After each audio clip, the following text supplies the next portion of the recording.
मैं पंजाब से हूँ और जलंधर डिस्ट्रिक्ट में आदमपुर कंस्टिट्यूंसी पड़ती है। मैं उससे पहली बार विधायक बना हूँ और वहाँ से जीत करके आया हूँ जलंधर ज़िले में, पंजाब स्टेट से।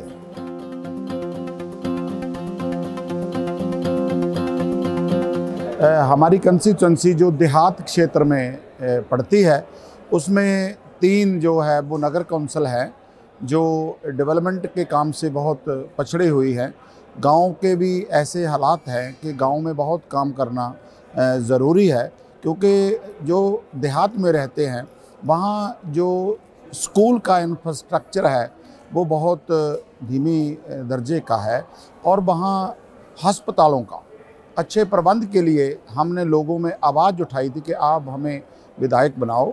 और मैं स्कूल के बारे में और हॉस्पिटल के बारे में, रोड स्ट्रीट्स के बारे में, जो पाउंड्स है जो जिन्होंने देहात को बिल्कुल गंदा कर रखा है, तो इनकी समस्याओं में हम सरकार आएगी तो हम इस पर काम करेंगे। लेकिन वहाँ आम आदमी पार्टी की सरकार बनी है, लेकिन हम अपोजिशन में होते हुए भी जो हमारे गांव की समस्या है, जो हमारे छोटे छोटे शहरों की समस्या है, अस्पताल की, एजुकेशन की, ख़ास तौर पे रोड एंड स्ट्रीट्स की, ब्रिज की जो प्रॉब्लम है, उसमें हमने बहुत बार जो असेंबली में टाइम ले करके और ज़ोरदार ढंग से हमने अपनी आवाज़ उठाई है, ताकि हमारे लोगों की आवाज़, जो एक पवित्र सदन होता है एक असेंबली का, उसमें मर्यादा में रहकर हमने लोगों की आवाज़ उठाई है। मैंने स्टूडेंट्स होते हुए स्टूडेंट लेवल पर ज़िंदगी में बहुत 40 साल संघर्ष किया है, लेकिन विधायक तो मैं पहली बार बना हूँ।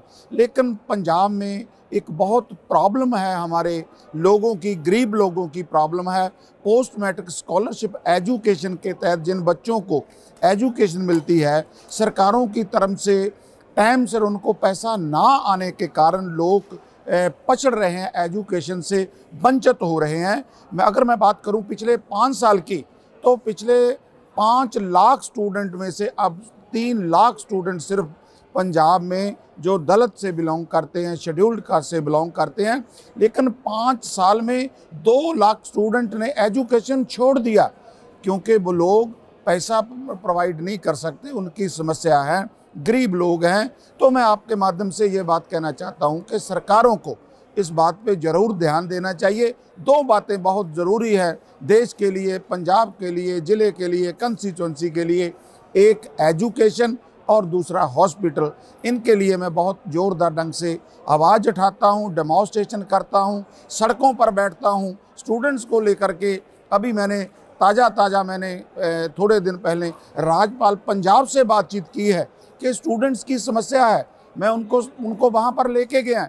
पर जब वो गरीब लोग डेमॉन्स्ट्रेशन करते हैं तो सरकार उनको पीटती है, उनको जेल में डालती है, उनको थानों में बंद कर दिया जाता है और मुझे जा कर के रिहा करवाना पड़ता है। सो मैं आपके माध्यम से ये बात करना चाहता हूँ कि जहाँ हमारा क्षेत्र इस बात से पछड़ा है, वहाँ पंजाब भी एजुकेशन के माध्यम से बहुत पीछे जा रहा है। इस पे हमें काम करने की बहुत ज़रूरत है और हम असेंबली में इन बातों को जोरदार ढंग से उठाते हैं।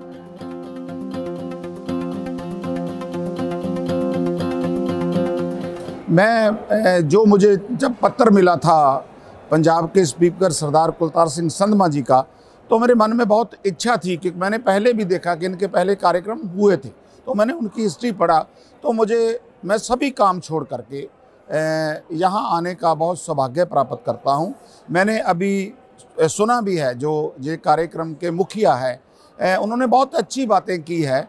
हमें इस संस्था से लगातार जुड़ना चाहिए और मैं पहली बार देख रहा हूँ। मैंने देश विदेश में बहुत काम किया है, मैं विदेशों में, फॉरेन में भी जाता हूँ, बहुत बड़े बड़े समागमों में हिस्सा लेता हूँ। ऑस्ट्रेलिया में गया हूँ, न्यूजीलैंड में गया हूँ, इंग्लैंड में गया हूँ, आयरलैंड में गया हूँ, जापान में गया हूँ, बहुत सारे कंट्रीज़ में गया हूँ बहुत सीखने के लिए। लेकिन आज मुझे बहुत खुशी हो रही है कि ऐसा कार्यक्रम, हमें राजनीति से हम 40 साल से जुड़े हुए हैं, लेकिन ऐसा जो मेरे मन में था, मैं अब उससे कहीं हज़ारों ऊपर की बात सोच रहा हूँ कि इतना बड़ा कार्यक्रम जो हमें बहुत मार्गदर्शक करेगा, लोगों की समस्याओं उठाने का, समझने का, किस बात से असेंबली में जाना है, लोगों की बात सुननी है, ऑपोजिशन की बात सुननी है। तो मुझे बहुत अच्छा लगा और मैं धन्यवाद करना चाहता हूँ इस संस्था का कि आप अजिहा कार्यक्रम करते रहें ताकि लीडरशिप डेवलपमेंट हो, नए लोग राजनीति में आएँ, उनको पता लगे और ऐसा देख करके अच्छा अनुभव करें और लोगों के बीच में जाएं कि हमें अगर विधायक बने हैं तो हमारे पास बहुत सारी जिम्मेवारी है, हमारे कंधों पे बहुत बड़ा भार है।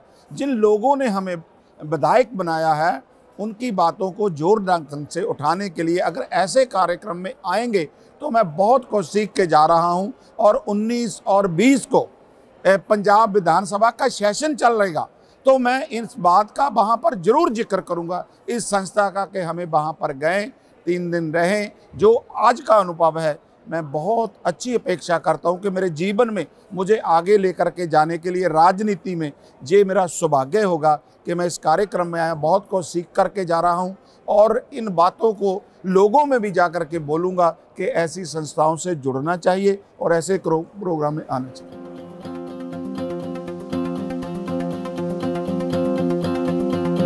मैं बस यही चाहता हूँ और मैं तो उसका हिस्सा बनूँगा, मैं लगातार उसका हिस्सा बनूँगा और सीखूँगा कि ऐसी संस्थाएं जो बहुत लोगों को देने के लिए संस्थाएं बनी हैं। हमारे जैसे विधायक को एक गरीब परिवार से उठ करके आया हूँ और लोगों ने हमें जिताया, हम पे लोगों ने पैसा खर्च किया, 40 साल लोगों में लड़ता रहा, स्टूडेंट्स के लिए लड़ता रहा।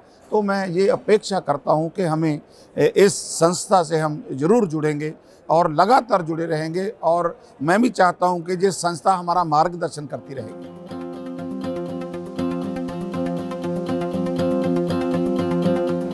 देखिए, जो हमारे गरीब समाज है उनके पास पैसा नहीं है। हमें विदेशों में पंजाब के लोगों ने बहुत रुख कर लिया है, लेकिन वो अमीर लोग हैं वो ही बाहर जाते हैं। जहाँ तो कोई ऑफिसर्स लेवल के लोग हैं, उनके बच्चे को अच्छा एजुकेशन मिल जाता है, वो जाते हैं।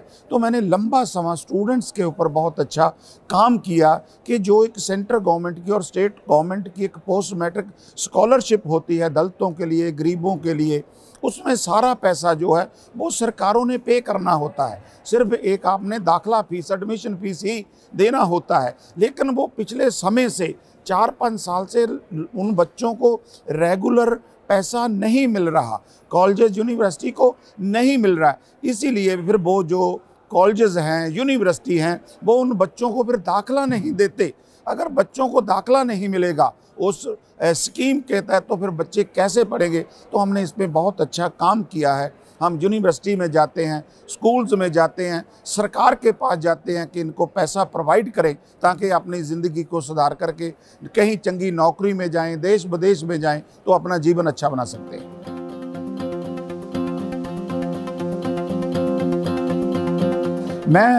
मेरा एक्सपीरियंस राजनीति में बहुत लंबा है। तो मैंने जो हम चाहते हैं कि एक सोशल रेवोल्यूशन देश में आए, लोग जात पात से ऊपर उठें, लोग एक सोसाइटी की स्थापना के सामने आए जहां ये जो देश है ये गुरुओं की धरती है, ये शहीद भगत सिंह का देश है, ये गुरु नानक साहब का, गुरु गोबिंद सिंह साहब, कबीर साहब का, गुरु रविदास का, डॉक्टर अंबेडकर साहब का, साहब कांशी राम जी का ये देश है। उन्होंने हमें बहुत कुछ सिखाया है कि इस देश में जात पात की नाम की कोई चीज़ नहीं होनी चाहिए। हमें एक सोसाइटी की स्थापना करनी है, एक समाज के नए समाज की सृजना करनी है कि हम एक समाज के लोग एक इकट्ठा हो करके समाज के लिए कुछ करें। राजनीति में अगर आना है तो एक ईमानदार की राजनीति होनी चाहिए। आपको कहीं लालच में, मैं छोटी सी मिसाल देता हूं कि मेरे पास पैसा भी नहीं था और लोगों ने मेरे पर पैसा लगाया और मुझे एमएलए बनाया। आज मैं अपनी जिम्मेवारी को समझता हूं। तो मैं समझता हूं कि जहां ये गुरुओं की धरती है, भगवान राम का देश है, कृष्ण का देश है, कबीर साहब का देश है, मोहम्मद साहब का देश है, मतलब क्रिश्चियनिटी के लोग जहां रहते हैं, जहां कोई भी अपने धर्म को माने, लेकिन हम एक समाज की ऐसी सृजना करें ताकि लोग एक सोसाइटी के रूप में आगे आएँ। अगर वो राजनीति में आते हैं तो मैं अपने आप को ज़िंदगी में जब दुनिया से जाऊंगा, लेकिन दुनिया से चिट्टी चादर लेकर के जाऊंगा। कहीं करप्शन के बारे में तो मैं कभी सोचता भी नहीं हूँ। सो मैं सोचता हूँ जिन्होंने भी राजनीति करनी है, आगे आना है, पहले उनको ये संकल्प करना चाहिए कि वो ज़िंदगी में ईमानदार हो और पे बैक टू सोसाइटी हो। जिन्होंने लोगों ने उनको बनाया है उनके प्रति वो जवाबदेह हों, और लोगों को भी चाहिए कि जिस लीडर को चुनते हैं उस लीडर को जवाबदेह बनाएं। जब वो गांव में जाता है जीत करके, उनके सामने अपनी समस्याएं रखें। अगर जब वो फिर साल के बाद जाए, 6 महीने के बाद जाएं, तो उनको पूछो, उनको सवाल करो कि आपने 6 महीने साल में क्या किया है। अगर ऐसी बातें होगी तो मेरे ख्याल में राजनीति में लोग अच्छे भी आएंगे और लोगों को जवाबदेह भी होंगे। और मैं चाहता हूं कि ये समाज, आपके माध्यम से कहना भी चाहता हूं कि हमें एक अच्छा समाज सिर्जना है। हमें जातों पातों से ऊपर उठकर हमें सोसाइटी में एक अच्छे नेता, एक ईमानदार की भूमिका निभानी है, जो मुझे लगता है कि इस एनआई के माध्यम से, आपके माध्यम से हम इसको आगे ले जाने के लिए कोशिश करेंगे।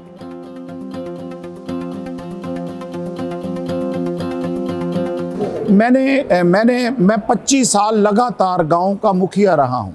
अभी भी मैं मुखिया था, जब मैं एमएलए चुना गया तो मैंने रिज़ाइन किया। तो मेरा अनुभव एक ज़मीनी पद्धर का है।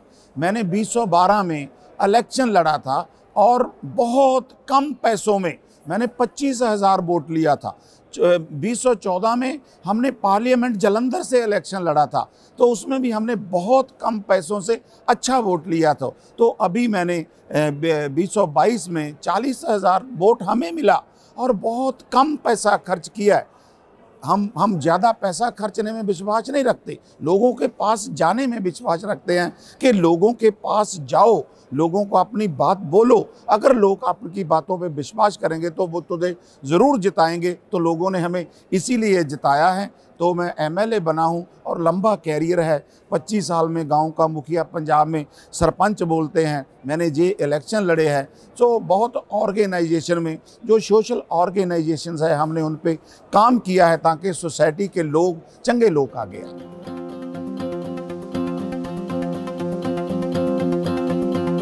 देखिए, मैंने बहुजन समाज पार्टी में बहुत लंबा समय काम किया। तो मैंने डॉक्टर अंबेडकर जी को पढ़ा, मैंने गुरु नानक साहब को पढ़ा, कबीर साहब को पढ़ा। वो एक रेवोल्यूशनरी थे, वो एक अच्छे समाज की सृजना करना चाहते थे। तो डॉक्टर अंबेडकर साहब ने भी ज़िंदगी में बहुत लंबा संघर्ष किया है कि जो गरीब, जो वंचित लोग हैं, जिनको अधिकारों से बांझे रखा गया, उनके लिए उन्होंने काम किया है। और वो देश के पहले कानून मंत्री बने, उन्होंने देश का कॉन्स्टिट्यूशन लिखा। और साहब कांशीराम जी, जिन्होंने समाज में जात तोड़ो समाज जोड़ो की बात कही, उन्होंने कहा समाज का परिवर्तन चाहिए देश में। तो मैं उनसे बहुत प्रभावित रहा हूं और कांग्रेस पार्टी के राहुल गांधी जी से मैं बहुत प्रभावित रहा हूं कि वो एक लायक नेता, वो ग्राउंड रियलिटी पे काम करने वाला व्यक्ति मुझे लगा। तो मैं इसीलिए उनके साथ चला हूं, कंधे से कंधा मिला करके आगे बढ़ने की कोशिश कर रहा हूं। और पंजाब में हर एक विधायकों से मैं मिलता हूं, चाहे वो सरकार पक्ष के हैं या विपक्ष के हैं। मैं उनके पास जाता हूं, लोगों की समस्याएं लेकर मिनिस्टर के पास जाता हूं, ताकि लोगों को इंसाफ मिल सके, उनकी बातें सरकार तक जाएं। सो ये मेरा अनुभव है। तो मैं इस जीवन से, एक दलित पॉलिटिक्स से उठ करके जहां तक आया हूं, आज मैं बहुत मान महसूस कर रहा हूं कि मेरे जैसे एक गरीब को कांग्रेस पार्टी ने टिकट दिया और मुझे एमएलए बनाया। अब मैं अपनी जिम्मेवारी को नहीं भूलूंगा और जहां आकर के बहुत कुछ सीख करके जाऊंगा। और ये अनुभव जड़ा है जो लोगों के सामने जब मैं लेकर के जाऊंगा, तो मुझे लगता है कि मैं आगे भी ज़रूर जीत करके आऊँगा, ताकि जो मेरे मन में है, जो कुछ नहीं कर पाऊँगा, वो आने वाले समय में करूँगा।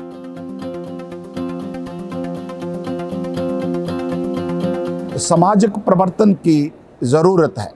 जो गुरुओं का सिद्धांत था इस देश में कि जहां लोग इकट्ठा रहें, एक अच्छा सर्व समाज हो, जहां जात पात की कोई चीज़ ना हो, लोग इकट्ठे हों, मैं ये चाहता हूं।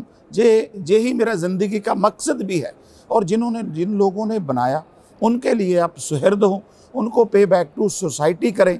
एक अच्छा समाज, जो गुरुओं का सिद्धांत है, हमारे ऋषि मुनियों का सिद्धांत है, जो इस देश का कल्चर है, हमें उसको आगे बढ़ाना है, एक अच्छे समाज की सृजना करना।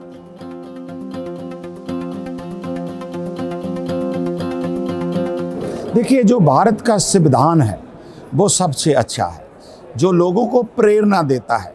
इस कॉन्स्टिट्यूशन में सभी को राइट्स मिला है। डॉक्टर अंबेडकर ने संघर्ष किया है और औरत को बराबर का दर्जा दिया उन्होंने संविधान में।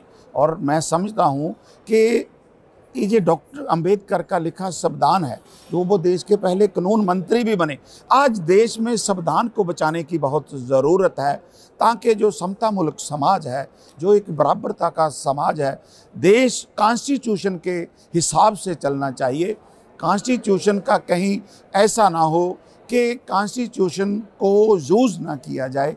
मैं आपको एक बात बताना चाहता हूँ कि डॉक्टर अंबेडकर जी ने भी संविधान लिखने के बाद ये कहा था कि संविधान अच्छा हो सकता है, अगर इसको लागू करने वाले लोग जो ईमानदार नहीं होंगे तो ये संविधान भी किसी काम का नहीं होगा।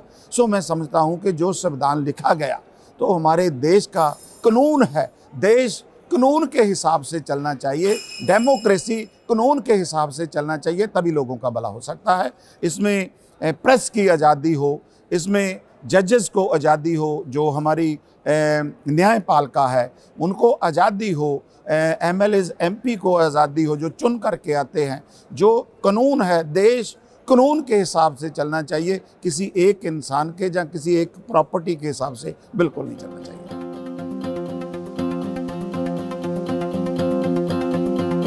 हमें पैदा हुए हैं ताकि कहीं ना कहीं हम एक सोच को लेकर के आगे बढ़ें। मैं समझता हूं कि मैं राजनीति में कभी अपने परिवार का कोई अच्छा परवरिश नहीं कर पाया, लेकिन फिर भी मैंने अपने बच्चों को पढ़ाया है। लेकिन मैं समझता हूं कि मेरी जिम्मेवारी जो है, अब मैंने उनको पढ़ा दिया, वो अपनी जिम्मेवारी निभाएं, लेकिन जो मेरी समाज के प्रति जिम्मेवारी है, देश के प्रति जिम्मेवारी है, एक सोसाइटी के लिए जिम्मेवारी है, हमें उसको निभाना चाहिए।